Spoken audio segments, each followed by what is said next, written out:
سلام، مهسا رضایی هستم و امروز میخوام که در مورد مکمل‌های ورزشی صحبت کنم. چرا که یکی از راه‌های بالا بردن عملکرد ورزشیمون میتونه اضافه کردن مکمل‌های تاثیرگذار به رژیم غذاییمون باشه. که امروز توی این ویدیو میخوام اون مکمل‌ها رو بهت معرفی کنم. اما قبل اینکه شروع کنیم، اول مطمئن شو که منو سابسکرایب داری تا ویدیوهای بعدی ما از دست ندی.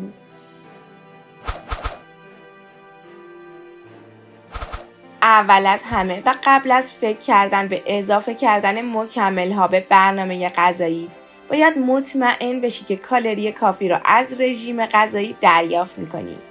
وقتی می‌خوای عملکرد ورزشیت بالا بره، کالری شماری اولین قدمیه که باید انجامش بدی تا بدونی که داری کالری کافی و مورد نیاز روزانت رو از رژیم غذایی دریافت می‌کنی. چرا که مکمل ها نمیتونن جای غذای اصلی رو برات بگیرن و وقتی کالری کافی رو از مواد غذایی دریافت نمی کنی، بعد از تمرین بدنت ریکاوری نمیشه و همیشه خسته ای. خستگی که از کمبود کالری برات به وجود میاد رو نمیتونی جز با بالا بردن کالری دریافتی جبران کنی که خیلی هم کار ساده ایه. تازه با همین کالری شماری با اپلیکیشن ها میتونی قدم دوم رو برداری و ببینی که آیا پروتئین دریافتی روزانت کافیه؟ یکی از رایج ترین مکمل‌ها بین ورزشکارا پروتئین وی هست. ورزشکارا باید نسبت به کسی که ورزش نمی‌کنه پروتئین بیشتری دریافت کنن و دریافت اون مقدار از پروتئین فقط از مواد غذایی هم میتونه سخت باشه، هم ممکنه ما رو به سمت کالری مازاد بکشونه. پس واسه راحت تر شدن کارمون از پروتئین وی استفاده میکنیم. اینجوری با یه اسکوپ میتونیم حدود 19 تا 24 گرم پروتئین دریافت کنیم، در صورتی که در ازاش کالری زیادی نمیگیریم. اما دوست دارم بدونی که پروتئین وی یه مکمل غذاییه، نه ورزشی. یعنی فقط مخصوص ورزشکارا نیست و وقتی تغذیه خوبی نداری و نمیتونی با مواد غذایی پروتئین مورد نیاز روزانت رو دریافت کنی، حتی اگه اصلاً ورزش نمی کنی، میتونی از این مکمل غذایی استفاده کنی. این دقیقاً مثل وقتی میمونه که ویتامین دی مصرف میکنی، چون یه مدتیه که زیر نور آفتاب نیستی و نمیتونی خودت رو توی این موقعیت قرار بدی و برای اینکه تو خطر مشکلات کمبود ویتامین دی قرار نگیری، از قرص‌های ویتامین دی استفاده میکنی تا این مکمل غذایی تو رو توی این مسیر کمک کنه و این دقیقاً کاریه که پروتئین وی برات انجام میده.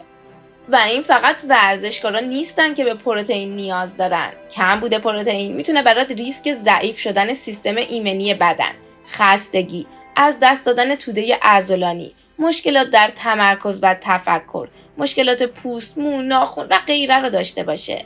در صورتی که خوردن پروتئین کافی میتونه بهت توی حفظ تناسب اندام، ریکاوری بهتر، حفظ و یا افزایش بافت عضلانی و خیلی از موارد دیگه کمک کنه. اگه ورزشکار نیستی، نیاز داری که حداقل 1 گرم پروتئین به ازای هر 1 کیلوگرم از وزن بدن دریافت کنی و اگه ورزشکاری، این عدد با توجه به شدت و فشار ورزشیت میتونه تا 2 گرم یا بیشتر افزایش پیدا کنه. یعنی اگه 70 کیلوگرم هستی و ورزش خاصی نمی کنی، باید حدود 70 گرم پروتئین توی یه روز بخوری و اگه ورزشکاری، این عدد به 140 گرم پروتئین در روز میرسه. و اینکه پروتئین وی رو چه زمانی مصرف کنی، صبح ناشتا بخوری یا قبل یا بعد ورزش یا به عنوان میان وعده، اون چنان فرقی نمیکنه. مهم اینه که توی یه روز چند گرم پروتئین مصرف کردی، که توی ورزشکارا ممکنه بیشتر از 1 مرتبه توی یه روز پروتئین وی مصرف بشه. کافئین دومین مکمل تاثیرگذاریه که میخوام بهت معرفی کنم و این مکمل میتونه عملکرد فیزیکی و ذهنی رو تقویت کنه. یعنی میتونه مناطقی از مغز و سیستم عصبی رو فعال کنه که تمرکز و انرژی رو بالا ببره و در عین حال خستگی رو هم کاهش بده. کافئین میتونه عملکرد عضلات رو از طریق فعال سازی سیستم عصبی مرکزی بهبود ببخشه و همینطور توانایی بدن رو برای سوزوندن چربی ها افزایش بده.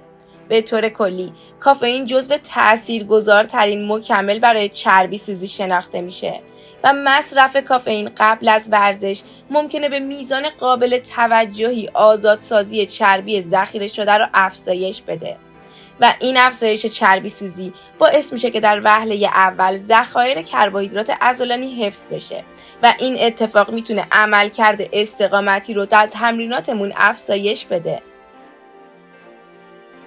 اما اگه به طور منظم قهوه یا نوشیدنی های انرژیزا یا شکلات تلخ مصرف میکنی، بدنت نسبت به کافئین تحمل پیدا میکنه و ممکنه مزایای کمتری از مکمل های کافئین رو تجربه کنی. پس واسه اینکه بدنت به کافئین واکنش بیشتری نشون بده، میتونی به جای هر روز 2-3 بار در هفته کافئین مصرف کنی و یا دوز مصرفیت رو تغییر بدی. میتونی کافئین رو از نوشیدن قهوه دریافت کنی، اما با توجه به اینکه قهوه چطور ساخته شده میتونه میزان کافئین داخلش خیلی متفاوت باشه و زیاد قابل اندازه‌گیری نیست و یا ممکنه قهوه‌ای که مینوشی کافئین زیادی نداشته باشه. اما با مصرف مکمل کافئین آگاهی بیشتری نسبت به دوز مصرفی داری، ولی توصیه میکنم که هر روز استفاده نکنی و یادت باشه که خوردن دوزهای بالا میتونه عوارض جانبی داشته باشه و با دوز بالا مزایای بیشتری دریافت نمی‌کنی. و خوبه بدونی که کافئین بعد از مصرف به سرعت و جریان خون جذب میشه و تو سطح خون بعد نیم ساعت تا 120 دقیقه به اوج خودش میرسه. سطح کافئین برای 3 تا 4 ساعت بالا میمونه و بعدش شروع به کاهش میکنه.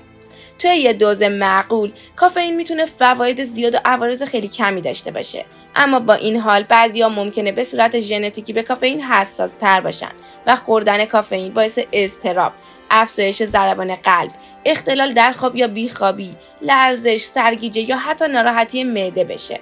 به طور کلی برای همه بهتره که کافئین بعد از ساعت 4-5 عصر استفاده نشه تا خوابتون مختل نشه. اما به طور کلی کافئین یکی از موثرترین مکمل‌های ورزشیه و همینطور تقریباً ارزونه و ایمن برای استفاده. کراتین یه مکمل ورزشیه که واسه تقویت عملکرد ورزشی استفاده میشه و یکی از محبوب ترین و مؤثرترین مکمل‌های جهان واسه عضله‌سازی و قدرته. کراتین به سلول‌های عضلانی کمک میکنه تا انرژی بیشتری تولید کنن و در نتیجه عملکرد ورزشکار رو تو ورزش‌های با شدت بالا و ورزش‌های قدرتی به شدت بهبود میبخشه. همینطور کراتین میتونه چندین فرایند بیولوژیکی کلیدی رو تحریک کنه که منجر به افزایش حجم عضلانی میشه و حتی میتونه عملکرد مغز رو بهبود ببخشه و خستگی رو کاهش بده.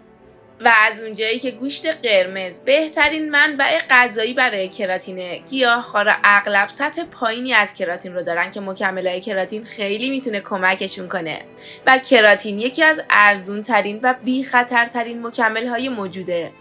برای مصرف کراتین میتونی 3 تا 5 گرم از پودر کراتین مونوهیدرات رو به صورت روزانه مصرف کنی تا کراتین عضلاتت بالا بره. اما ممکنه دیدن نتایج مصرف کراتین تا 28 روز طول بکشه. به همین دلیل یه روش بارگذاری وجود داره تا بشه زودتر نتایج مصرف کراتین رو دید. توی این روش 4 مرتبه در روز کراتین رو تو دوزهای 5 گرمی مصرف میکنیم و این کار رو 5 تا 7 روز ادامه میدیم و بعد از اون دوز مصرفی رو تا همون روزی 3 تا 5 گرم پایین میاریم. اینجوری توی یه هفته سطح کراتین عضلات به حد اکثر میرسه و خیلی زودتر میتونیم نتایج استفاده از کراتین رو ببینیم. زمان بعدی تو مصرف کراتین خیلی مهم نیست، یعنی میتونی قبل یا بعد تمرین یا هر ساعت دیگه ای از شبانه روز رو که باهاش راحت تری انتخاب کنی. اما بعضی از تحقیقات میگن که استفاده کراتین همراه با پروتئین یا کربوهیدرات میتونه به جذب بهتر کراتین کمک کنه. یعنی میتونی کراتین رو همراه با پروتئین بعد تمرینت یا همراه با غذات مصرف کنی. و همینطور خوبه بدونی که استفاده از کراتین رو میتونی 1 تا 5 سال به صورت مداوم ادامه بدی و فقط محض اطمینان حد اکثر بعد 5 سال با یه وقفه کوتاه میتونی دوباره شروع به استفاده از کراتین کنی. بتا آلانین یه اسید آمینه غیر ضروریه، یعنی برخلاف اکثر اسید آمینه ها بدن ازش برای سنتز پروتئین استفاده نمیکنه. در عوض بدن از اون برای تولید کارنوزین استفاده میکنه که این ماده تجمع اسید لاکتیک رو تو عضلات در طول تمرین کاهش میده و این امر باعث کاهش خستگی، افزایش استقامت و افزایش عملکرد در تمرینات با شدت بالا میشه. و حتی تو بعضی از مطالعات گفته شده که چون بتا آلانین میتونه به افزایش حجم تمرین کمک کنه، این اتفاق میتونه باعث افزایش توده عضلانی بدن هم بشه. کارنوزین خواص آنتی اکسیدانی داره و سیستم ایمنی بدن رو تقویت میکنه و همینطور برای عملکرد عضلات در افراد مسن هم مفیده. و از مهمترین منابع غذایی بتا آلانین میشه از گوشت قرمز، مرغ و ماهی نام برد و به همین دلیل دوباره گیاهخوارا درصد کارنوزین کمتری نسبت به همه چیز خارا دارن و مکمل های بتا آلانین خیلی میتونه به این افراد کمک کنه.